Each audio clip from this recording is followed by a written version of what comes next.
혼자서 있을 그래야 그런 경우가 RTK1이라는 원칙이 빨간색으로 보이는 것은 활성산이거든요. 그건 단백질이 만들어지거든요. 노화를 연구하면서 20년 동안 이제 노화에 대한 백그라운드가 지금 쌓여있는 상태여서 남 교수님 랩에서 가장 오래 전통 있는 게 이제 노화 치료. 저희는 그렇게 말을 하고 싶은데 일상은 어떻습니까? 근데 이 말씀드리면 학생들이 안 올 것 같은데 멋지게 뭐 이렇게 대단한 거를 특별히 하지는 않아요. 저기 실험적 방법이나 이런 것들은 거의 다 유사하게 이제 분자생물학에서 사용하는 기본적인 방법들은 다 공유해서 쓰고 있고, 광합성 말 그대로 그냥 빛이 들어오면 그 빛 에너지를 이용해서 어떤 탄소 에너지를 바꾸는 작용을 한다고 치면은 사회를 돌리는 자본 같은 역할이라고 합니다. 아이바이오 아이가 뭐 정보, 네, 인포메이션 아니요 인터디스플리너리라고 해서 학제 간 연구. 틀리네 아까. 옥상에도 큰 이런 온실이 있습니다. 여기서 한번 와. 대기장대가 가장 과학자들이 이미 많이 해놨기 때문에 추가로 해서 새로운 걸 밝혀내기가 훨씬 더 이제 편리하고 더 깊숙하게 연구할 수도 있고. 가장 일상적인 모습이요. 그냥 이렇게 딱 저건 이제 연출을 해서 뜬 예, 거고. 이 플레이트를 보고 식물을 쉽게 관찰하고 이런 식으로 보고 또 뭐 딴 것들이랑 비교 이렇게 했고. 한겨레 신문에 적주로 연재되는 미래를 여는 첨단과학 심층 인터뷰로 오늘은 저 식물 분자 유전학자인 남원길 포스텍 교수님과 인터뷰를 하겠습니다. 앞에서 이제 1차, 2차 인터뷰를 했는데요. 그 중에서 좀 흥미롭게 얘기된 부분들을 주로 이제 간추려서 다시 여쭙도록 이렇게 하겠습니다. 이제 지난 기사들을 이렇게 쭉 검색을 해보니까요. 교수님 연구실의 어떤 공통적인 관심사가 어떤 게 있는지. 식물세를 이제 연구하고자 하는 주제 자체는 기본적으로 이렇게 식물의 성장과 발달입니다. 성장과 발달이라는 부분이 식물이 어떻게 자연 환경 속에서 성장하고 그 다음에 어떻게 자손을 맺고 해나가는 그런 과정들에 대한 얘기고요. 식물이 어떻게 외부 정보를 처리하는가 하는 부분, 그리고 그걸 갖다가 어떻게 성장과 발달에 이용하는가 하는 부분이고, 그래서 조금 더 일반적으로 얘기하면 결국은 그 식물을 통해서 이제 배우고자 하는 부분은 결국 자연에서 생명체들이 어떻게 태어나고 성장하고 그 다음에 죽어가는가 하는 그 일련의 과정들에 대해서 이해하고 싶고 알고 싶고, 그러면서 자연에 대한 이해 폭을 넓히고 싶고, 좀 확대해서 얘기하자면 그렇게 생각할 수 있을 것 같습니다. 그 환경 정보를 처리한다라고 하는 건 이제 그 빛이나 온도, 습도 이런 게 하나의 이제 환경 정보가 되는 거고요. 이제 그걸 어떻게 이용하느냐 하는 건 이제 그 유전자 수준에서 어떤 또는 이 대사 수준에서 어떤 신호를 주고받고 어떤 단백질을 발현하고 발현시키지 않고 뭐 이런 과정 이런 걸 이제 연구하시는 거라고 볼 수 있겠네요. 어떤 신호라는 부분들이 신호가 있게 되게 되면, 예를 들어서 이제 빛이면 그 빛이 이제 그 광자라고 하는 물리적인 어떤 입자죠, 그죠? 그 입자가 식물에서 얼마만큼 입자가 어느 방향에서 어떻게 오는지를 인식을 한 다음에, 내가 지금 어떤 환경에 있구나. 그러면 나의 성장 전략을 어떻게 조절하자고 하는 일련의 과정들 속에서 이 신호를 받는 것부터 시작해서 신호를 전달하고 정폭하고 신호를 적당히 나누고 그걸 조절하고 하는 그런 일련의 정보 처리 과정들이 우리가 이렇게 전자회로에 있는 것처럼 그 식물에서도 늘 항상 지금 우리가 지금 밖에 식물이 저렇게 빛을 받고 있는 저 안에서도 그 일이 지금 부단하게 일어나고 있거든요. 근데 이제 우리가 전자 회로 같으면 이게 굉장히 이렇게 픽스된, 고정된 회로를 이용하지만은 그 생명체, 지금 밖에 있는 식물의 회로는 이게 굉장히 가변적입니다. 그러니까 그 환경에 따라서 가변적으로 굉장히 역동적으로 변하기도 하지만은 그 회로의 자체, 회로를 사용하는 물질 자체도 그렇고 회로의 성격 자체도 굉장히 가변적이라서 그게 생명체를 특징 짓는 굉장히 중요한 요소라고 생각할 수가 있겠습니다. 학부 때는 이제 화학을 하셨고요.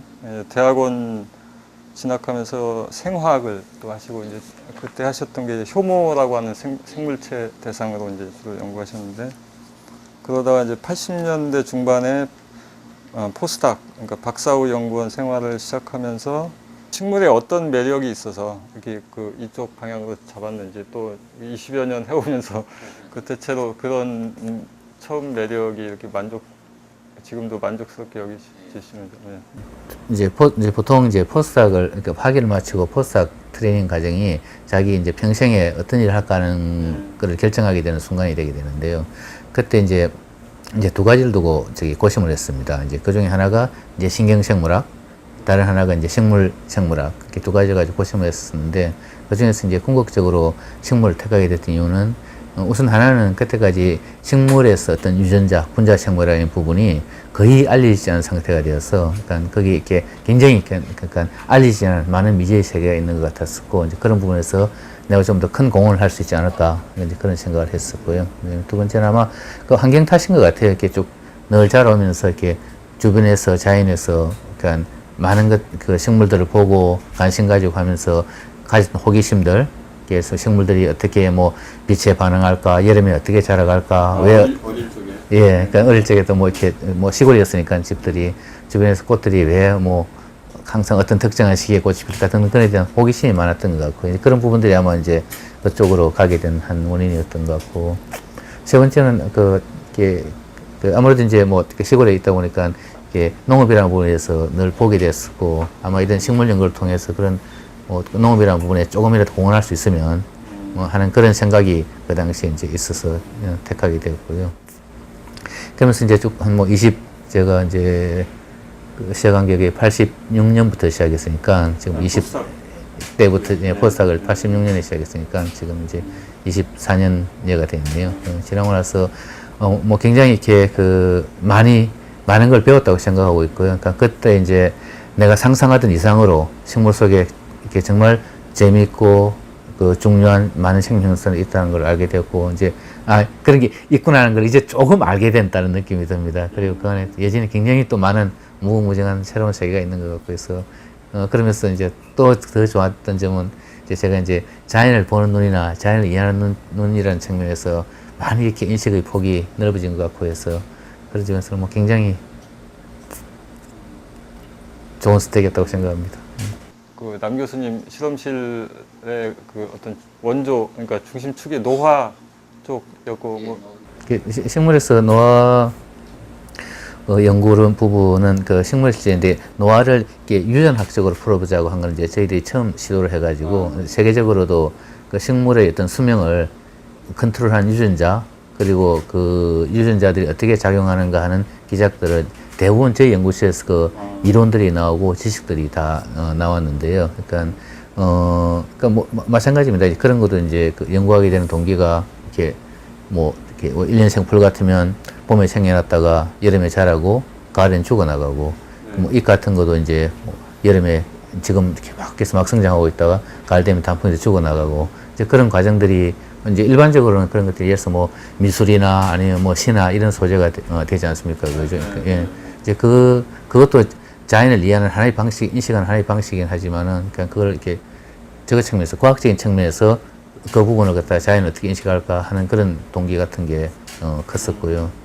또 이제 그런 과정들을 통해서 생명체의 어떤 그 노화 죽음이라는 일반적인 그런 어떤 답을 좀 얻고 싶었던 그런 부분들이 동기가 되어서 시작을 했었는데 다행히 그러니까 뭐 좋은 학생들이 있었고 그다음에 그걸 풀어나가는 방법론들을 잘 생각해서 문제가 풀렸었고 근데 사실 이게 모든 일이 그렇지만 이게 처음에 그걸 시작한다고 했을 때 다른 사람들이 다 이렇게 불가능한 일이라고 얘기를 했습니다. 그게 뭐 식물이 뭐 어떻게 뭐 그냥 죽어가는 거지. 그 안에 무슨 유전자가 있어서 그게 그러겠냐고 그냥 겨울 되니까 죽어가는 거지. 뭐 등등 이렇게 굉장히 사실은 비판도 많았었는데. 외부보다는 외부 환경 예. 근데 뭐 다행히 저희들이 아까 말씀드린 좋은 학생, 뭐 좋은 시스템, 좋은 방법론들이 있어서 문제를 잘 풀어놨던 것 같고 뭐 그 점도 돌이켜보면 제 커리어에서 굉장히 그냥 중요한 선택이었다는 생각이 듭니다.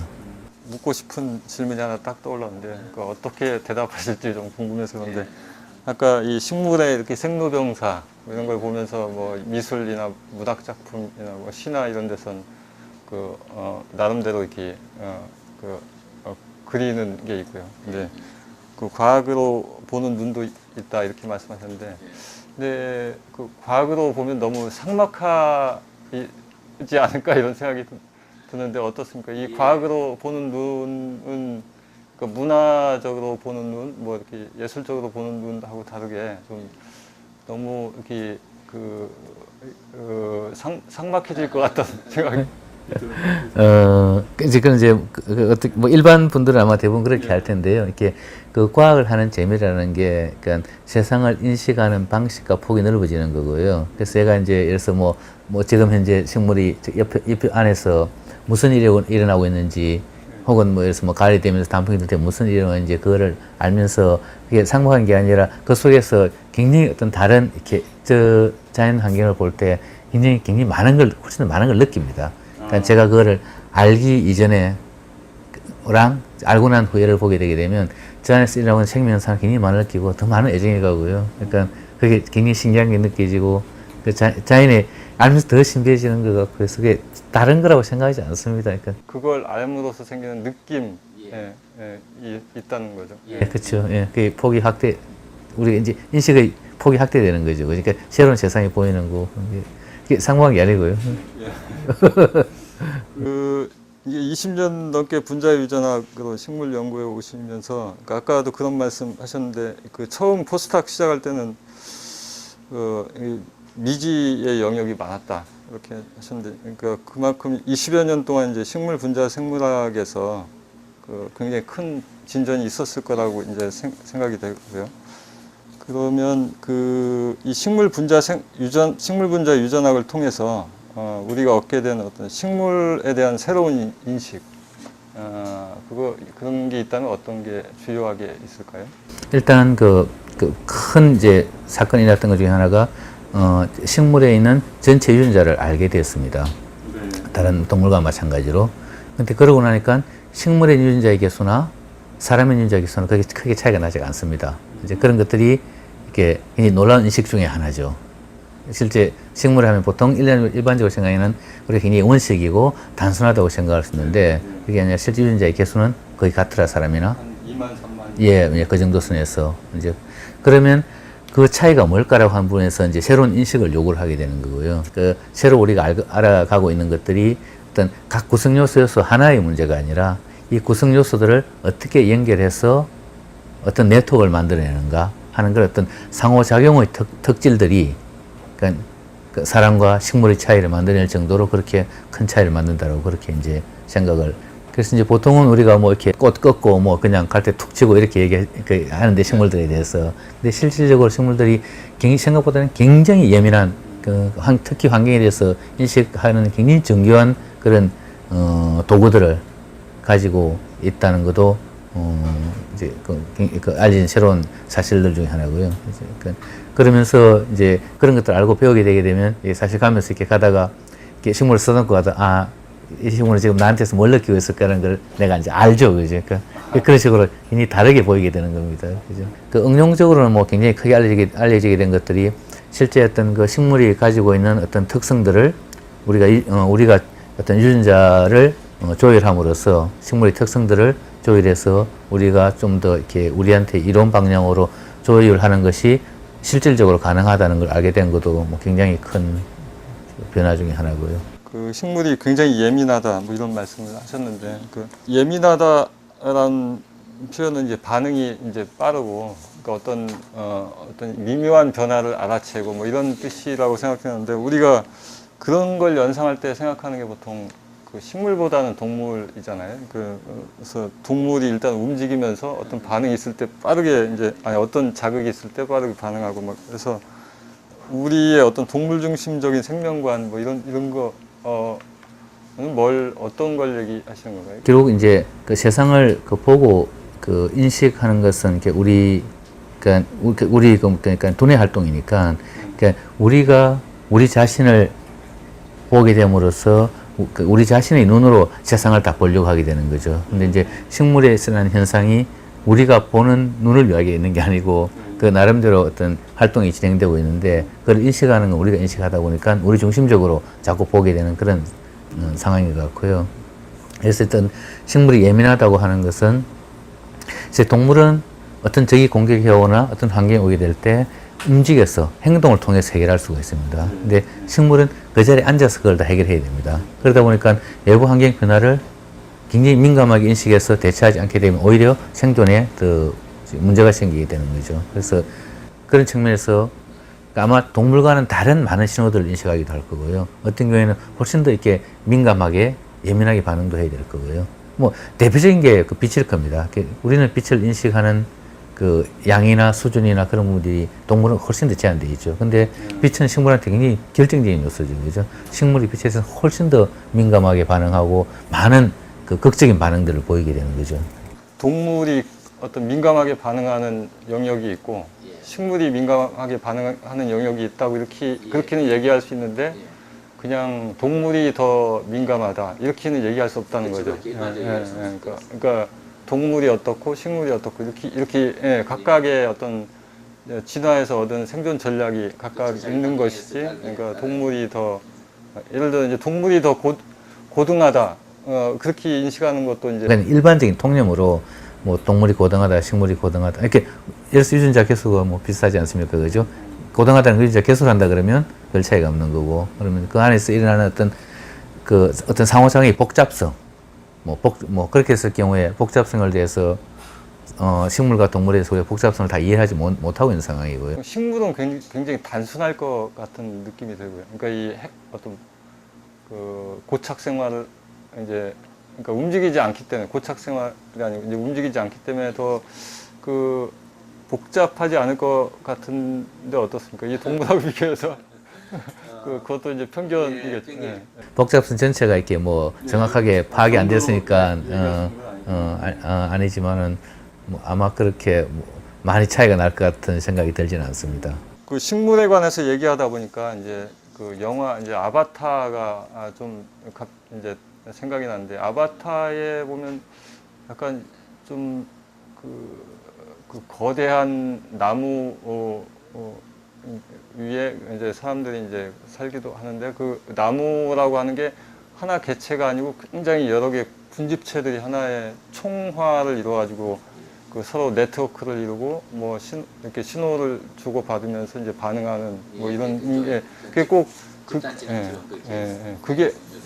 그게 우리가 좀 특이하다고 느꼈던 게 어떻게 보면 식물적인 생명관 뭐 그런 게 거기에 반영이 됐다고 또 이렇게 볼 수 있나요? 그런 느낌이 좀 들었었죠. 예, 그걸 뭐 이제 영화의 시나리오니까 그걸 뭐 꼭 과학적으로 얘기하는 게 뭐 저가긴 하지만 보면서 재밌었습니다. 그러니까 그거를 이렇게 그 개체 간의 그 연결에서 전체적으로 이렇게 그 집단지성이 작용하는 것처럼 그렇게 묘사를 했더라고요. 근데 그 식물 같은 경우에 뭐 물론 이제 영화에서처럼 식물과 식물 간에 그런 커뮤니케이션이 일어나지 않는다는 그리고 그게 집단 지성이 될 만큼 그렇게 어떤 커뮤니케이션이 있을지 그건 모르겠습니다만은 식물 하나하나 단위로 개체로서는 그 각 부분들이 나름대로 상당히 서로 간에 이렇게 그 신호교환을 하는 것 같습니다. 그러면서 전체적으로 이렇게 소위 그 이제 그 계산할 때 이렇게 분산 컴퓨팅이라고 그러죠. 디스트리뷰트 컴퓨팅이라고 그러는데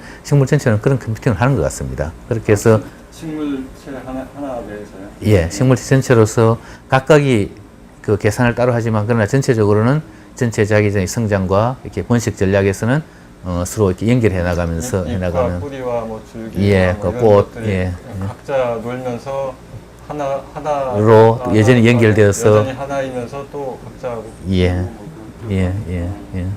그러니까 그렇게 보면 이제 그걸 확대해서 보면 뭐 그게 왜 이제 식물과 식물 사이에서 일어나면 안 되느냐, 혹은 식물과 사람 사이에서 왜 그런 커뮤니케이션이 일어나면 안 되느냐고 이제 그렇게까지 보는 것 같습니다. 그 영화에서는.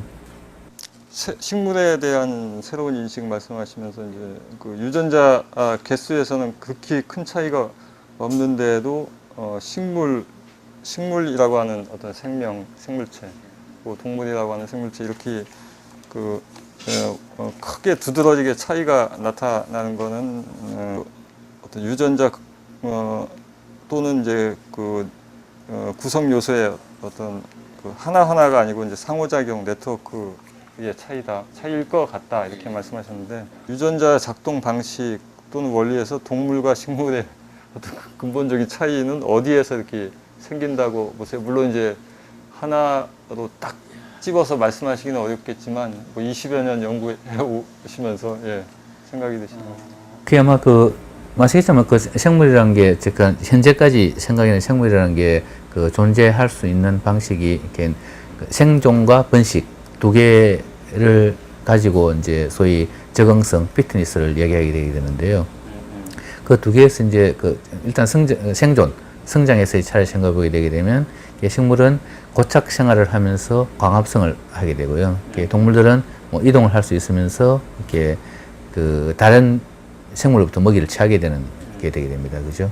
그러면서 이렇게 고착되어 있는 식물이 살아가는 그 상황을 생각해 보게 되게 되면 각 부분들에서 영양분을 만들고 그 다음에 그걸 가지고 전체를 키워나가고 하게 되게 되는데 가만히 앉아있기 때문에 적의 공격을 받았을 경우에, 그러니까 이걸 뜯어먹기 위한 동물이 오거나 혹은 뭐 다른 곤충들이 와서 뜯어먹거나 하게 될 때 이렇게 어느 특정한 지역에다가 그 중요한 부위를 두게 되게 되면, 그러니까 그 특정한 중요한 부위가 공격을 당하게 되면 전체 개체가 망하게 되게 됩니다. 그죠? 그래서 그걸 위험을 분산시켜서 어떤 전체적인 생존 전략 자체를 분산시켜 두는 것 같습니다. 그러니까 동물의 경우에는 예를 들어 머리가 잡아먹히거나 이러면 더 이상 생존할 수 없지만 예. 식물은 이제 줄기를 하나 뜯어도 나머지 부분을 이용해서 다시 성장할 수 있게. 왜냐하면 행동을 통해서 도망을 갈 수 없으니까. 결정적인 특정 부분이 없다는 거네요. 예. 그렇게 하는 것 같습니다. 그러면서 그러다 보니까 전체 서킷이 훨씬 더 이렇게 그 회로가 조금 더 플렉시블한 것 같습니다. 그래서 특정에 고정되어 있는 회로가 물론 있지만은 그 회로를 쉽게 변경시켜서 다른 전략을 취할 수 있게 그렇게 막히면 저쪽 길로 가고. 예, 그런 생각이 듭니다. 이제 또 뭐 동물과 식물에서 뭐 또 다른 큰 차이가 또 이제 번식 전략일 텐데, 그 번식에서도 이렇게 동물은 이렇게 그 배아 때 태아로서 거의 모든 형태가 다 결정되어 있죠, 그죠? 근데 식물은 그때 가지는 그 프로그램이 굉장히 제한되어 있습니다. 그 조직이 성체에 있는 조직들이 그때 다 있지 않고 종자 안에는 프로그램만 있고, 그다음에 얘가 성장해 나가면서 거기에 없던 기관들을 만들어냅니다. 그러니까 프로그램을 내장하고 있는 거지 기관을 내장하고 있는 건 아니죠. 그런데 이제 동물 같은 경우에는 그 기관 자체가 이미 거의 다 만들어진 상태로 나오게 되죠. 태어나서는 그게 성숙하는 과정, 예. 성장하는 과정이고. 예. 근데 식물은 프로그램만 가지고 태어나서 성장해 나가면서 성장하면서 하나하나 그걸 만들고. 다시 만들어내게 되는 거죠. 그러니까 다시 거기서도 어떤 회로가 유연하지 않으면 그게 이제 만들어낼 수 없게 되는 거죠, 그죠? 그런 큰 차이가 있는 것 같습니다. 식물의 생명 현상 중에서 가장 대표적인 게 이제 그 광합성 작용이죠. 작용의 화학식을 이렇게 다시 크게 한번 적어봤습니다. 그러니까 이 빛을 이용해서 이산화탄소와 물 분자를 재료로 삼아서 이제 빛을 활용하고요. 그래서 그 포도당을 만들고 이제 물, 산소를 만든. 결국 이 빛 에너지를 이용한다는 거하고 이제 좀 포도당을 그러니까 없던 화합물. 포도당은 이제 동물계에서 굉장히 중요한 영양소가 되는 거죠. 그러니까 기본적인 이제 그 광합성의 화학식이 되는 거죠.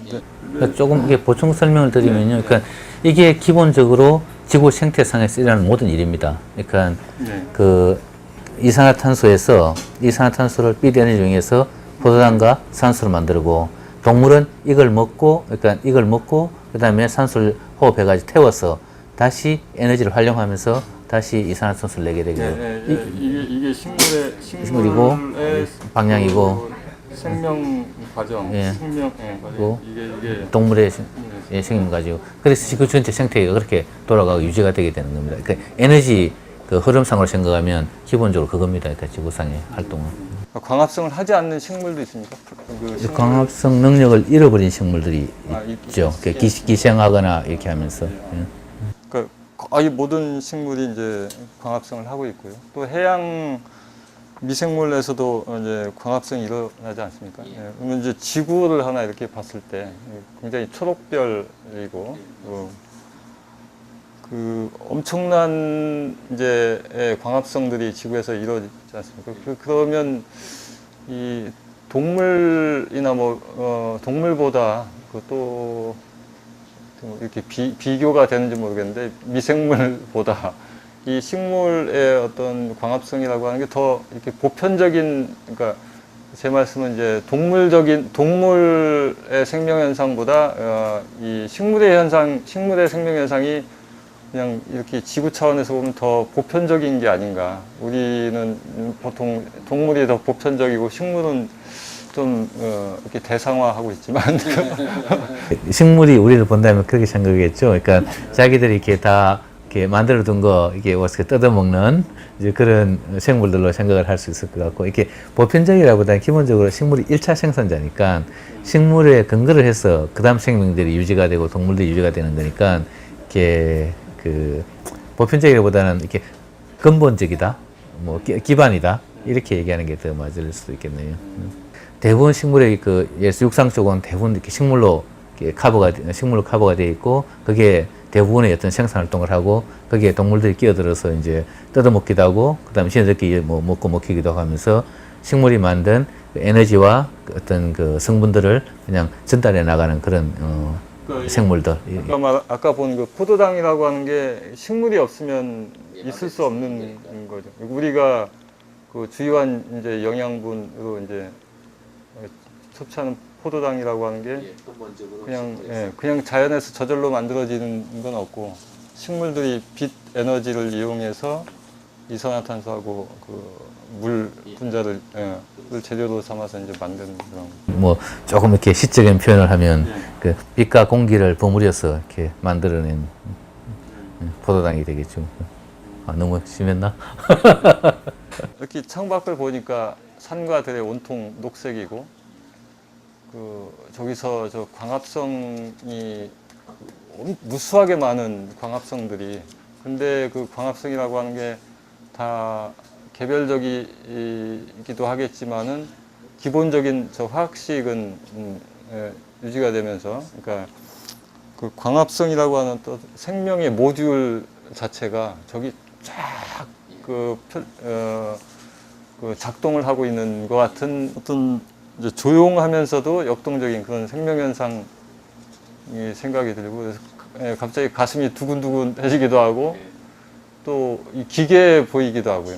막 이게 굉장히 어떤 그 자연에서 오랜 진화를 통해서 표준화된 어떤 광합성이라고 하는 생명 모듈이 이렇게 그 각각 이 뭐 민들레에서도 그렇고 뭐 이 나무에서도 그렇고, 이거 보니까 좀 괜히 이렇게 신기하게 이렇게 느껴지고 하는데, 이런 게 이 식물 하시는 분들한테도 그런 게 이제 느껴집니까? 아니면 좀 잘 모르기 때문에 이렇게 좀 신기하게 보이는 건지 어떻습니까? 뭐 마찬가지입니다. 아까 말씀드렸듯이 이렇게 그런 것들을 알아가고 그러면서 볼 때, 그러니까 저 안에 있는 세상들이 보이고 하는 것들은 뭐 신기합니다. 그리고 뭐 어떻게 생각하면 이제 그런 부분을 굉장히 이제 잘 이렇게 인식을 하신 부분인데요. 그러니까 이게 광합성이라고 하는 굉장히 그 좋은 도구가 한 발명이 되고 난 뒤에는 그 도구를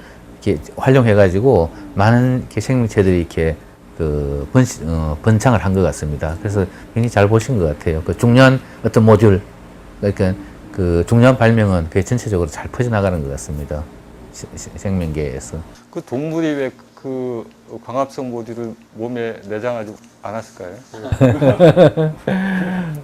아마 그보다는 뜯어먹는 게 더 편했을 겁니다. 더 쉬웠을 겁니다. 자기 몸에 가지고 다니는 것보다는. 이동할 수 있고, 또 자기 또 다른 뭐 효율성 측면이나 여가 측면에서 동물 중에서는 이렇게 식물을 먹어가지고 식물을 다 소화시키는 게 아니라 식물을 세포들을 몸속에다 일부 남겨가지고 햇빛을 받아서 광합성을 일정 동안 지속하게 하는 동물들도 있습니다. 뭐 미생물 수준의 달팽이 종류들일 거예요. 달팽이 종류들인데 그 식물을 먹은 다음에 그걸 자기 몸속에 두어가지고 광합성을 일부 지소하게 하는 생물도 있다고 합니다. 이 광합성이 화학 반응식으로 이렇게 보면 굉장히 단순 명쾌하고, 예, 그런데 그 교수님 뭐 저번 인터뷰 때 이제 광합성을 식물 연구에서 대표적인 이제 수수께끼 중에 하나로 이제 꼽으셨고, 또 노벨상이 이제 이 분야에서 여러 개 이제 또 나왔는데 앞으로도 더 계속 나올 거다 이렇게 말씀하셨는데, 어떻게 보면 이제 단순한 것 같은데 여기서 연구 과제가 더 많다고 여기는 건 왜 그런가요?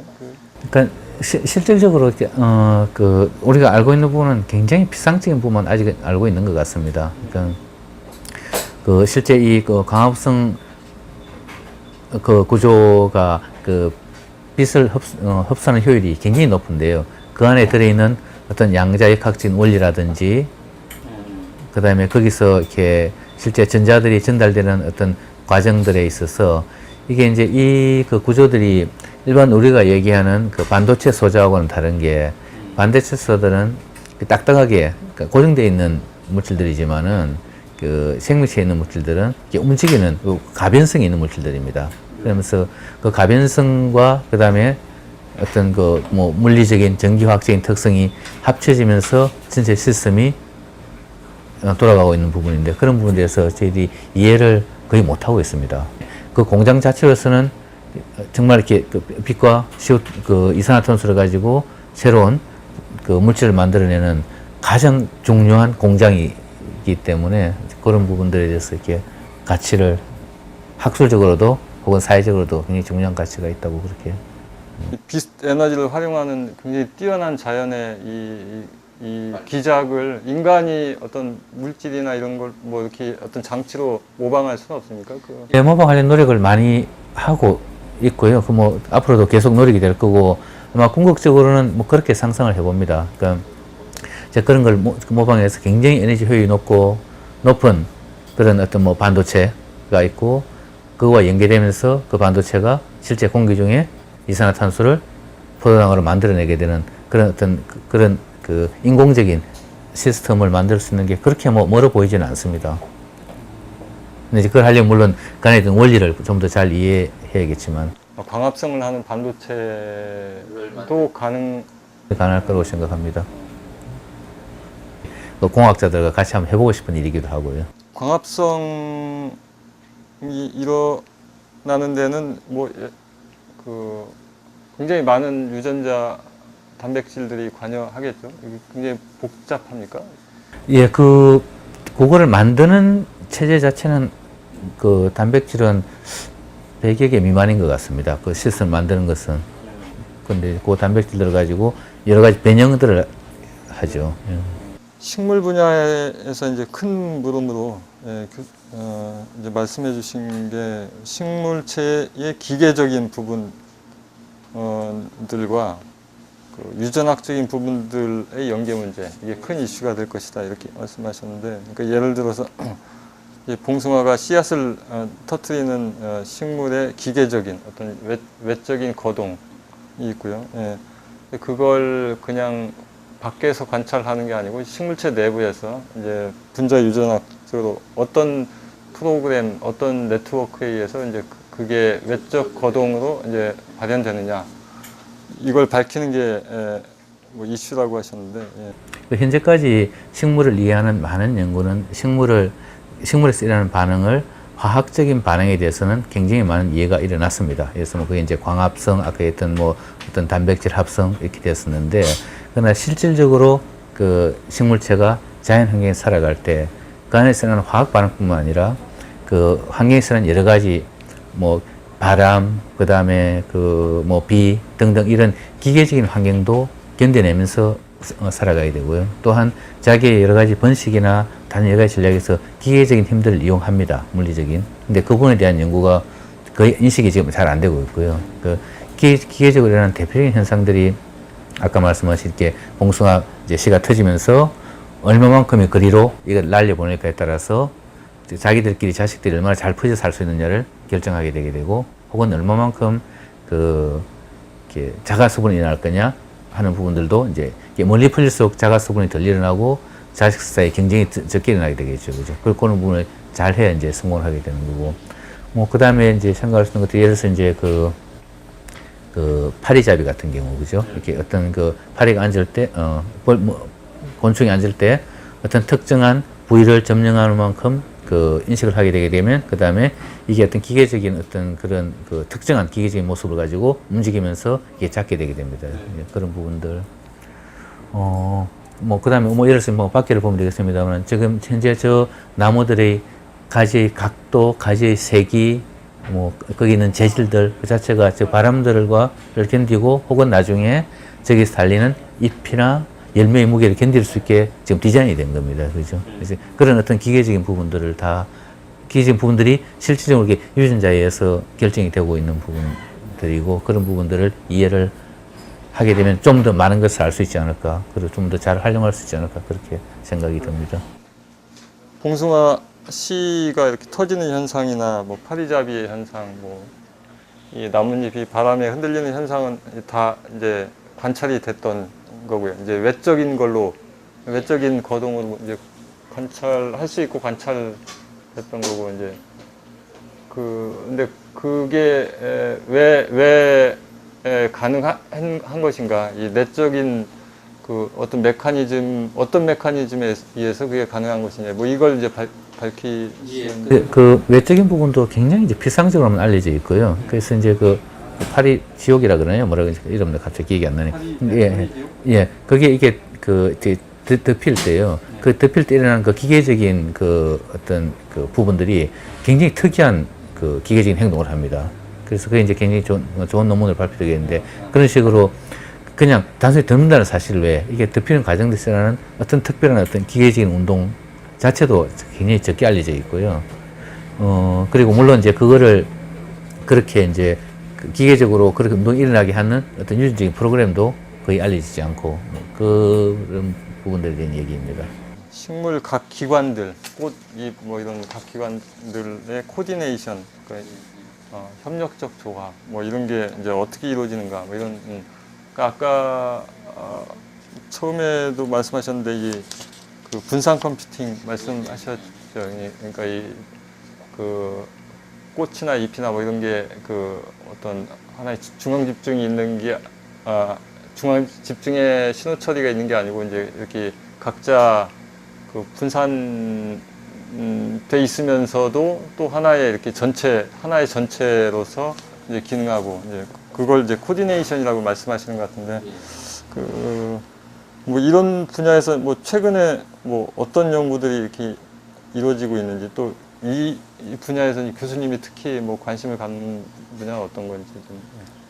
예, 뭐 최근에 알려진 것들, 뭐 재밌는 것들 중에 하나가 이제 그 꽃이 피는 꽃을 만들려고 하는 신호를 잎에서 보내는데요. 그러니까 잎에서 특정한 단백질을 만들어서 특정한 시기가 되거나 특정한 환경이 되면 그 단백질을 꽃을 만드는 기관으로 보내서 꽃을 만들려고 신호를 보냅니다. 예를 들어서. 그러니까 그 환경을 인식하는 것은 잎이 인식을 한 다음에 그 다음에 그거를 그 꽃을 만들 기관에 보내서 이제 우리 그 꽃을 만들 시간이야 꽃을 만들어도 돼 하고 보내게 되게 됩니다. 그렇게 되면 그걸 연결할 때 환경도 있지만은 이게 그 식물 자체로서도 내가 이제 영양분도 이제 충분히 쌓았고 그다음에 이제 계절도 변했네 이제 너가 꽃을 만들어 그럼 우리가 영양 보내줄 테니까 이렇게 종자를 많이 만들어서 이제 우리 자식을 많이 퍼뜨리자 이런 커뮤니케이션을 서로 하게 되는 것 같고요.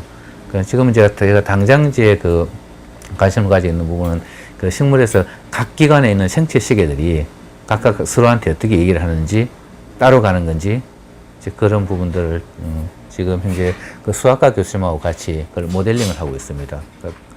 각 파트가 코딩이 된 건지 아닌지 하는 부분들을 제가 이제 실험적으로 데이터를 만들어내고. 생체 시계라고 하는 거는 뭐 낮과 밤을 예, 그 24시간 생체 시계고 그 식물도 이제 24시간 생체 시계가 있습니다. 광합성 활동을 활발히 할 것이냐 아니면 이제는 그거보다는 딴 일을 해야 된다 뭐 이런 걸 이제 식물체에서 인식하고 그렇죠. 인식해 주는 건데 근데 그냥 상식으로 생각해 보면 그게 이제 서로 이렇게 어느 정도는 서로 같이 가야겠죠. 그죠? 따로 놀아버리게 되면 너무 힘들어지겠죠. 근데 이제 다른 파트에 있는 것들이 서로 어떻게 그거를 얼마나 정도로 연결하고 무엇이 연결하는가 그런 부분들을 이렇게 알아보려고 합니다. 그냥 각 기관들이 각자 빛을 인식하면 되는 거 아닌가요? 네. 그렇게 되게 되면 그래서 이제 예를 들어서 이제 뭐 뿌리를 생각해 봅시다, 그죠? 뿌리는 빛이 없습니다, 그죠? 그러면 뿌리랑 잎을 어떻게 서로 그러나 서로 생체시키는 작동하고 있습니다. 그럼 이 생체 협력을 해야 되니까 그럴 경우에 그러면 이 두 개를 연결하는 신호가 뭘까? 정말 연결이 되는 걸까? 뭐 아니면 그냥 한쪽이 그 주인이고 한쪽이 그 노예처럼 한쪽으로 따라만 가는 건가? 아니면 서로 주고받는가 관계가 뭐 그 이런 부분들을 이제 이해를 하고 싶은 겁니다. 광합성 때 이용하는 빛 에너지를 이제 영양분을 만드는 에너지로서 바라볼 뿐만 아니고 그 빛 자체가 어떤 정보로서 신호로서 이제 식물체에서 처리가 되는지 그 코디네이션하고도 좀 관련이 있을 아까 말씀하신 거하고 관련이 있을 것 같은데 그 분야는 뭐 어떻게 연구가 돼 있습니까? 예, 그러니까 예를 들어서 뭐 이런 것들입니다. 그러니까 저기 그 신호의 정보라는 게 그 지금 내가 아침이냐 한낮이냐 하는 부분을 그 빛의 양과 그 다음에 그 빛의 질로 가지고 판단할 수가 있고요. 또 다른 예로 지금 내가 내 옆에 경쟁자가 많이 있구나 없구나 하는 부분을 자기한테 오는 빛의 그 종류를 알 수가 있습니다. 무슨 자기가 직사광선을 받게 되게 되면 주변에 내 경쟁자가 없다는 얘기고요. 근데 이게 다른 식물의 잎을 통해서 오게 되게 되면 파장이 달라지게 되게 됩니다. 그러면 아, 내 주변에 경쟁자가 있구나. 이럴 때는 내가 빨리 자라서 일단 먼저 빛이 있는 곳으로 가야지 라고 그런 전략을 결정하게 한다든지 아니면 땅 속에 있을 때는 그 빛이 없으니까 어떻게든 내가 지금 빛을 받아 나가야지. 그리고 이렇게 왜 콩나물처럼 콩나물 이렇게 쭉 자라잖아요. 그죠? 그게 이제 원래는 식물이 땅 속에 있을 때 내가 이제 삐린데까지 나가야지 그러면서 이렇게 막 자라나는 그런 과정입니다. 예, 예. 그러다가 이제 땅을 딱 두고 나서 빛이 있게 되게 되면 그때부터는 못 자란 걸 이제 그 중지하고 이제 잎을 만들고 이렇게 파랗게 되면서 이렇게 식물이 되게 되는 거죠.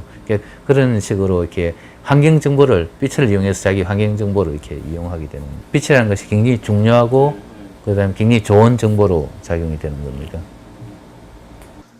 아까 신호 전달을 많이 이제 말씀하셨는데 이 신호 전달이라는 거 하는 거는 신호가 뭘로 전달되는 겁니까? 기본적으로 신호가 전달되는 과정은 그 단백질들의 상호작용입니다. 하나의 단백질이 다른 단백질을 변형시키거나 하면서 전달되는 과정들이고 그 다음에 예. 그리고 그 변화시킨 것들이 그 다음에 어떤 대사물질을 만들면 그 대사물질이 가서 다른 단백질에 가서 또 영향을 미치고 이제 그런 과정들로 전달이 되게 되고요.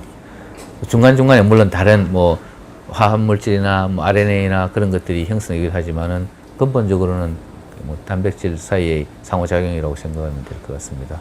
근데 이제 그 특징이 아까 누차 말씀드린 그 차이가 그 전자적인 회로는 딱 이렇게 고정이 되어 있지만은 이 단백질 회로는 굉장히 이렇게 가변성이 있기 때문에 그 파트너가 하나뿐만 아니라 어떤 자기 상황에 따라서 다른 파트너랑 그 결합을 할 수 있기도 하고 혹은 결합력이 강할 수도 있고 약할 수도 있고 굉장히 조절이 가능한 그러니까 결합력 자체를 어떤 환경에 따라서 조절할 수도 있고 해가지고 굉장히 가변적인 그런 부품이죠. 그게 생명체가 이렇게 성공할 수 있었던 이제 그 큰 원인 중에 하나입니다. 우리가 사람이 여기까지 이렇게 와 있게 되는 것도 그런 단백질들의 혹은 생체 그 신호들의 어떤 그 가변성 그런 것들이 우리가 이렇게 성공적으로 오게 되는 큰 원인 중에 하나입니다.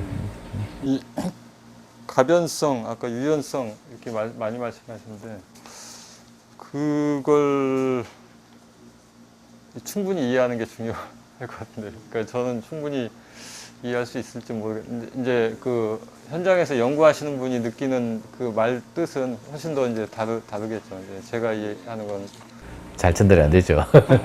이제 동물들도 가변성과 그 유연성이 있는 측면이 있고 생물 자체의 구성 성분의 기본 특성이니까요. 근데 이제 식물에서의 가변성, 유연성은 그럼 뭐 어떤 건가요? 일단 구성 성분 자체의 그 가변성, 유연성은 아마 뭐 동일할 거라는 생각이 들고요. 각자의 특장을 가지고 있는 가변성, 유연성이 있을 것 같아요. 그러니까 그 식물에서 지금 얘기되는 가변성, 유연성이라고 하는 거는 회로상의, 그러니까 구성 성분의 특성은 아마 뭐 동식물, 미생물 뭐 유사할 것 같고요. 그러나 그것들이 연결돼서 만드는 어떤 회로들의 어떤 가변성, 가역성, 뭐 그런 것들이 아까 말씀드린 그 식물에서는 그 발달상 특별한 그런 상황이 있기 때문에, 특별하지는 않죠. 이렇게 다른 상황이 있기 때문에 이렇게 다른 형식의 어떤 다른 가변성을 가진 회로를 가지고 있다. 그렇게 말씀드릴 수 있을 것 같습니다. 저희 한겨레에서 운영하는 이제 그 과학 웹진 사이언스 온이라고 하는 이제 온라인 매체가 있는데 거기에서 최근에 뭐 GMO 관련된 논쟁 특집을 하고 있어서 이제 겸해서 이제 여쭤보는 건데 분자 이제 하시는 이제 식물 분자 유전학이 이제 기초 연구고 또 GMO라고 하는 건 이제 응용 분야이기 때문에 서로 이제 다른 분야이긴 한데 그 GMO와 관련해 가지고 찬반 논란이 이게 거의 수평선이 그러니까 이 평행선이잖아요. 평행선. 저도 이제 과연 합리적인 해법은 뭘까 뭐 이런 게 이제 좀 대책 없이 고민이 되는데요. GMO 논쟁에 대해서 또 GMO 이 생명공학에 대해서 이제 어떻게 생각하시는지 한 말씀 그냥 여쭤보고 싶습니다. 예. 그러니까 그거를 뭐 이렇게 GMO가 좋다, 나쁘다, 뭐 옳다, 아니다, 뭐 그런 문제는 사실은 그러니까 어떤 신념의 문제고 철학의 문제이기 때문에 어느 생각이 틀렸다, 맞다 이렇게 얘기할 수 있는 것 같지는 않고요. 그러니까 근데 GMO라는 것 자체의 어떤 그 유용성, 뭐 위험성 아마 이런 부분들이 뭐 과학적인 이슈일 것 같은데요. 그러니까 GMO라고 하면서 우리가 이제 그러니까 식물을 변화시키는 부분들은 그 우리가 육종을 통해서 끝없이 우리가 뭐 인류가 생긴 이래로 노력해왔던 부분이고요. 지금 현재 우리가 먹고 있는 많은 신앙들은 그런 유전자의 개량에 의해서 지금까지 와 있습니다.